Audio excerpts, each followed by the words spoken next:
Next we have Reverend Mark Byrd from General Shepherd Metropolitan Community Church here in Tallahassee. Well, I am glad to be here tonight. I grew up not far from Galen's hometown of West Jefferson, North Carolina, just south of there.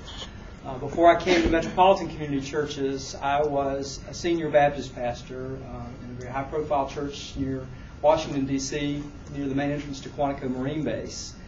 And I am an openly gay Christian pastor with Metropolitan Community Churches. Metropolitan Community Churches are not exclusively, but predominantly made up of individuals who are gay, lesbian, bisexual, transgender, queer, or other, however we all self-identify, and truly believe that it is God's love that is inclusive of all people, regardless of where we are in our journeys of life. For many years, I didn't come out until I was in my mid-30s, so in many ways I struggled with this for the vast majority of my life. I'm only 36 now,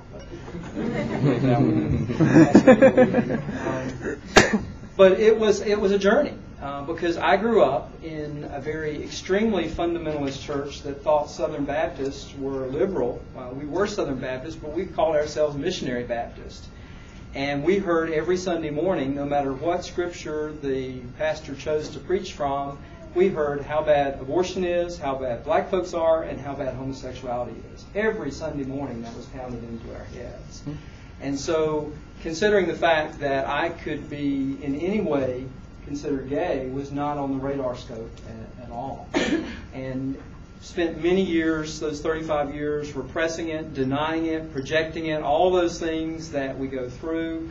And finally, when I could come to terms with it from a theological perspective, that I do believe, and my opinion would differ from yours and maybe some others of the panelists tonight, I don't believe that it is a choice. I believe that we are born as either lesbian, gay, straight, however. Once I could accept that and accept theologically that I didn't have to give up my Christian faith, then wow, let me tell you the peace that came with that after struggling, because through those years of struggling with it, not only had I become a senior pastor, I was married, I have a daughter, and you get to that point where you have all of that going on in your life, and then you're still struggling with this. What do you do? And to be able to come out, my biggest fear wasn't that someone would find out that I was really gay and didn't know how to deal with it. My biggest fear was that I was going to emotionally melt down myself. And one Sunday morning from the pulpit just say, hey, I can't do this anymore. And it was a book by someone who had close ties with Jerry Falwell, Pat Robertson, Billy Graham, a person you may have heard of, Mel White, who founded Soul Force. Wrote a book called Stranger at the Gate to the Gay and Christian in America. I read his book and cried through every single chapter because his story was also my story.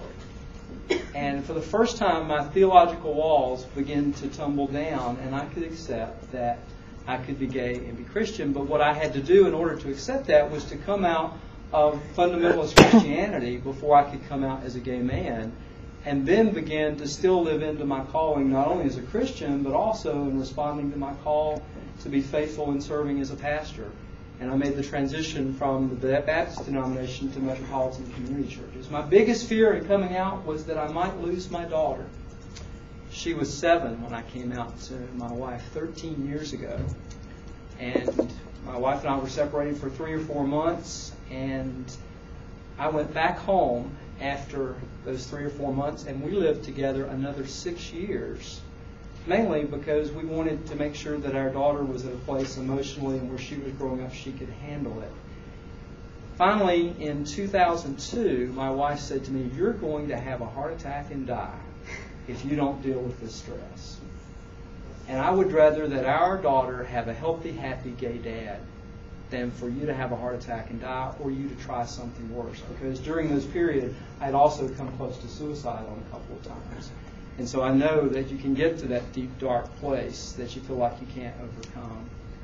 And I knew she was right.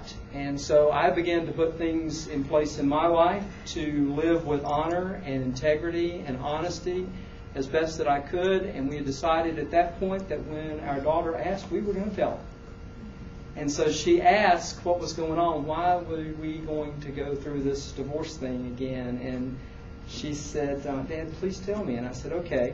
And with my ex-wife and her together, she was 13 at the time, I told her, she cried, I cried, we all cried. And then she said, Dad, it's okay. God created you and has a plan for us. And then she came back 2 hours later and said, so you're going to become a woman? I said, no. And she said, well, do you think Ben Affleck is cute? The poster is you're missing. It's in my room now. I'll have to say I'm very proud of her. She is, I'm telling my age again, she will be 20 in June. And at her own university in Virginia 2 weeks ago, she participated in a panel discussion very much like this about the Bible and homosexuality. She self-identifies as straight, but she was holding down my end of the table. So I'm very, very proud that I did not lose her.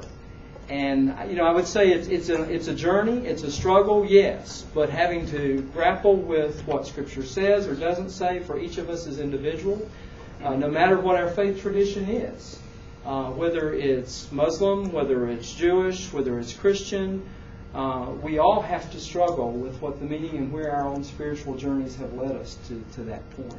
The Metropolitan Community Churches, again, we are just very firm about the fact that God's love is inclusive of all people, and encouraging people to just be as honest and to live a life with as much integrity and dignity as possible. Because not to do so, it's funny, we take off a gay mask sometimes, and this goes on gay across the board on gay and straight. We are very quick to take off one mask, but we put on a lot more masks with each other. And I think that probably cuts apart. However, other differences are in this room tonight. That's one I think that we probably can agree on, that as a community, as humans, we wear too many masks with each other. And so we do need to live lives of honesty and integrity and dignity where we are. I'll be happy to talk more about specifics on that. That gives you a snapshot of where I am.